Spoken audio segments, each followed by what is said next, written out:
सुप्रभात। ईश्वर से कामना करते हैं कि आप लोग सभी घर पर सुरक्षित होंगे। ठीक है, चलिए आज हम हिंदी विषय में कक्षा 10 के लिए जो हम क्षितिज भाग 2 के अंतर्गत जो हम अपनी गद्य खंड कर रहे थे, उसमें नेताजी का चश्मा जो पाठ पढ़ रहे थे, उसी के अंतर्गत हम इसको आगे बढ़ाते हैं क्रम को। ठीक है, इसमें हम सबसे पहले देखते हैं कि हमने अब तक की कहानी में क्या क्या पढ़ लिया है। हमने अब तक की कहानी में यह पढ़ लिया है कि हालदार साहब जो कस्बे के बीचों बीच एक मूर्ति को देखते हैं नेताजी की, उस पर चश्मे जो हैं बदलते रहते हैं। ठीक है, चश्मे जो हैं बदलते रहते हैं निरंतर, और वह ये देखते हैं कि चश्मा जो है मूर्ति पर वो कभी चौकोर होता है, कभी गोल होता है, तो बड़े असमंजस में पड़ जाते हैं वो। और जब वह कस्बे में जाते हैं, पूछताछ हेतु एक पान वाले से मिलते हैं, वहाँ पान खाते हैं और उससे उत्सुकतावश पूछते हैं कि यह क्या कारण होता है कि यहाँ पर जो नेताजी की मूर्ति है, इस पर चश्मे कौन बदलता है। तो उन्हें पता चलता है कि कैप्टन है, उसे कैप्टन कहा जाता है, एक व्यक्ति है, तो वह इस पर चश्मे बदलता है। ठीक है, और ग्राहक को जैसी भी इच्छा होती है उसके अनुसार वो उस चश्मे को उतार कर मूर्ति से उसको दे देता है ग्राहक, और वहाँ दूसरा चश्मा पहना देता है मूर्ति में। हमने कहानी यहाँ तक पढ़ ली कि पान वाले से हवलदार साहब की जब बातचीत चल रही होती है, ठीक है, तो वह पूछता है कि इसमें चश्मा क्यों नहीं बना मूर्ति में। तो पान वाला मुस्कुराता हुआ कहता है, मास्टर बनाना भूल गया। आगे की कहानी अब आज पढ़ेंगे। कहते हैं कि पान वाले के लिए यह एक मज़ेदार बात थी, लेकिन हालदार साहब के लिए चकित और द्रवित करने वाली बात कौन सी कि मास्टर बनाना भूल गया। यानी वह ठीक ही सोच रहे थे। ठीक कौन सोच रहे थे? हालदार साहब। उन्होंने अनुमान लगाया था ना कि मास्टर लिखा हुआ है मूर्ति के नीचे, तो मास्टर शायद चश्मा बनाना भूल गया। ठीक है, तो मूर्ति के नीचे लिखा मूर्तिकार मास्टर मोतीलाल वाकई कस्बे का अध्यापक था। बेचारे ने महीने भर में मूर्ति बनाकर पटक देने का वादा किया होगा। अब पटक देने का वादा अर्थात कि जल्दी शीघ्रता में मूर्ति बनाने के लिए कह दिया, और शीघ्रता में क्या हो गया, वह चश्मा बनाना मूर्ति में भूल गया। बना भी ली होगी, लेकिन पत्थर में पारदर्शी चश्मा कैसे बनाया जाए, कांच वाला यह तय नहीं कर पाया होगा, या कोशिश की होगी और असफल रहा होगा, या बनाते बनाते कुछ और बारीकी के चक्कर में चश्मा टूट गया होगा, या पत्थर का चश्मा अलग से बनाकर फिट किया गया होगा और वह निकल गया होगा। उफ, देखिए ये जो अनुमान लगाए जा रहे हैं हालदार साहब के द्वारा, ये किस प्रकार के अनुमान कि चश्मे पर क्या क्या, चश्मा क्यों नहीं बना मूर्ति पर। ठीक है, और मास्टर जी की क्या क्या गलतियाँ हो सकती हैं, उसे बड़ा खेद होता है। और वह देखिए उफ का प्रयोग किया गया है अव्यय का, विस्मय आदिबोधक अव्यय। ठीक है ना, हर्ष, रोमांच, उत्साह, जो भी हमारे मनोवेग होते हैं उनको प्रस्तुत करने के लिए इन अव्ययों का प्रयोग किया जाता है। हालदार साहब को यह सब कुछ बड़ा विचित्र और कौतुक भरा लग रहा था। इन्हीं ख्यालों में खोए खोए पान के पैसे चुकाकर चश्मे वाले की देशभक्ति के समक्ष नतमस्तक होते हुए वह जीप की तरफ चले। पीछे रुके, पीछे मुड़े और पान वाले के पास जाकर पूछा, क्या कैप्टन चश्मे वाला नेताजी का साथी है या आज़ाद हिंद फौज का भूतपूर्व सिपाही? पान वाला नया पान खा रहा था।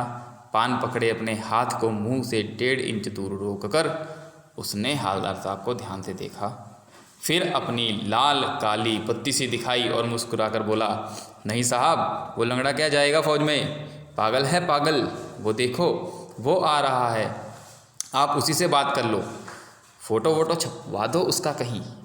तो इस प्रकार के व्यंग्य को सुनकर एक देशभक्त के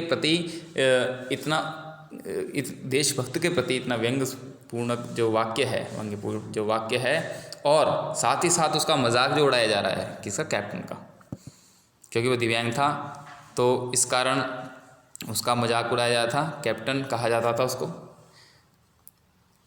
पान वाला नया पान खा रहा था, पान पकड़े और जब वह कहता कि फ़ोटो, ये जब प्रसंग हो गया सारा कि फ़ोटो वोटो छुपवा दो उसका कहीं, तो उसको जो हालदार साहब है उनको बड़ा दुख होता है। हालदार साहब को पान वाले द्वारा एक देशभक्त का इस तरह मजाक उड़ाया जाना अच्छा नहीं लगा। मुड़कर देखा तो अवाक रह गए।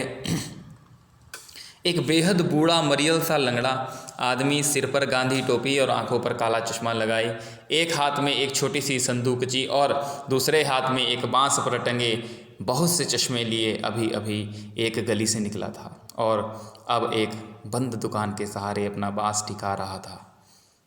तो इस बेचारे की दुकान भी नहीं, फेरी लगाता है। हालदार साहब चक्कर में पड़ गए, पूछना चाहते थे इसे कैप्टन क्यों कहते हैं, क्या यही इसका वास्तविक नाम है, लेकिन पान वाले के ने साफ बता दिया था कि अब वह इस बारे में और बात करने को तैयार नहीं। ड्राइवर भी बेचैन हो रहा था, काम भी था। हालदार साहब जीप में बैठकर चले गए।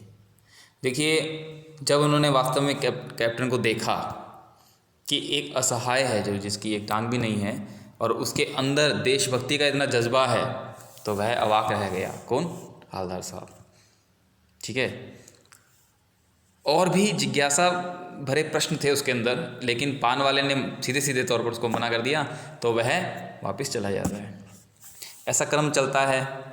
2 साल तक हालदार साहब अपने काम के सिलसिले में उस कस्बे से गुजरते रहे और नेताजी की मूर्ति में बदलते हुए चश्मों को देखते रहे। कभी गोल चश्मा हो, कभी लाल, कभी काला, कभी धूप का चश्मा, कभी बड़े कांचों वाला गोगो चश्मा, पर कोई ना कोई चश्मा होता ज़रूर।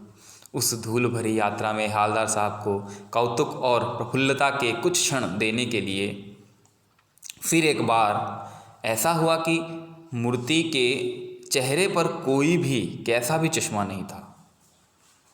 उस दिन पान की दुकान भी बंद थी, चौराहे की अधिकांश दुकानें बंद थी। अगली बार भी मूर्ति की आंखों पर चश्मा नहीं था। हालदार साहब ने पान खाया और धीरे से पान वाले से पूछा, क्यों भाई, क्या बात है, आज तुम्हारे नेताजी की आंखों पर चश्मा नहीं है? पान वाला उदास हो गया। उसने पीछे मुंह मुड़कर मुंह का पान नीचे थूका और सिर झुकाकर अपनी धोती के सिरे से आंखें पोंछता हुआ बोला, साहब, कैप्टन मर गया। और कुछ नहीं पूछ पाए हालदार साहब। कुछ पल चुपचाप खड़े रहे, फिर पान के पैसे चुकाकर जीप में आ बैठे और रवाना हो गए। कैप्टन की मृत्यु का उन्हें बहुत दुख था। एक देशभक्त यहाँ से चला गया। अब नेताजी की मूर्ति पर चश्मा कौन पहनाएगा? और ऐसे देशभक्त कम होते हैं। ठीक है, तो यह सब विचार करता हुआ वह रवाना हो गया। बार बार सोचते क्या होगा उस कौम का जो अपने देश की खातिर घर गृहस्थी, जवानी, ज़िंदगी सब कुछ होम देने वालों पर भी हंसती है और अपने लिए बिकने के मौके ढूंढती है। दुखी हो गए। 15 दिन बाद फिर उसी कस्बे से गुजरे। कस्बे में घुसने से पहले ही ख्याल आया कि कस्बे की हृदयस्थली में सुभाष की प्रतिमा अवश्य ही प्रतिष्ठापित होगी, लेकिन सुभाष की आंखों पर चश्मा नहीं होगा, क्योंकि मास्टर बनाना भूल गया और कैप्टन मर गया। तो ये सब सोचते हुए उन्हें बड़ा दुख हो गया। तो वे जब दुख होता है, देखिए, जब भी किसी भी चीज़ से दुख होता है तो हम उस स्थान पर जाना छोड़ देते हैं, उस शहर को छोड़ देते हैं जो शहर हमें दुख देता है। ऐसी मनोवेदना है इंसान की, ठीक है ना, मनोवेग ही ऐसे हैं, ऐसी सोच ही बन गई है। तो हालदार साहब भी ऐसा चाह रहे थे कि वे भी कहाँ ना जाएं, मतलब बस्ती में ना जाएं। तो सोचा कि आज वहाँ रुकेंगे नहीं, पान भी नहीं खाएंगे, मूर्ति की तरफ देखेंगे भी नहीं, सीधे निकल जाएंगे। ड्राइवर से कह दिया चौराहे पर रुकना नहीं, आज बहुत काम है, पान आगे कहीं खा लेंगे। लेकिन आदत से मजबूर आंखें चौराहा आते ही मूर्ति की तरफ उठ गई। कुछ ऐसा देखा कि चीखे, रोको, जीप स्पीड में थी। ड्राइवर ने जोर से ब्रेक मारे। रास्ता चलते लोग देखने लगे। जीप रुकते न रुकते हालदार साहब जीप से कूदकर तेज तेज कदमों से मूर्ति की तरफ लपके और उसके ठीक सामने जाकर अटेंशन में खड़े हो गए। देखिए, इस उत्सुकता में कि कैप्टन जब मर गया है तो मूर्ति पर चश्मा कहाँ से आया, और चश्मा कैसे, कि मूर्ति की आंखों पर सकंडे से बना छोटा सा चश्मा रखा हुआ था, जैसा बच्चे बना देते हैं। हालदार साहब भावुक हैं, इतनी सी बात पर उनकी आंखें भर आई। ये बात इतनी सी ज़रूर है लेकिन है बहुत बड़ी। छोटी सी बात है लेकिन बहुत बड़ी शिक्षा हमको देती है। ठीक है, ये शिक्षा देती है कि आज भी देश में देशभक्ति का जज्बा कहीं ना कहीं विद्यमान अवश्य है, चाहे वह कैप्टन के रूप में हो, चाहे वह छोटे से बच्चों के रूप में, कि जब उन्होंने देखा कि मूर्ति पर चश्मा नहीं है नेताजी की, तो उन्होंने सरकंडे से बना हुआ छोटा सा चश्मा वहाँ बना दिया।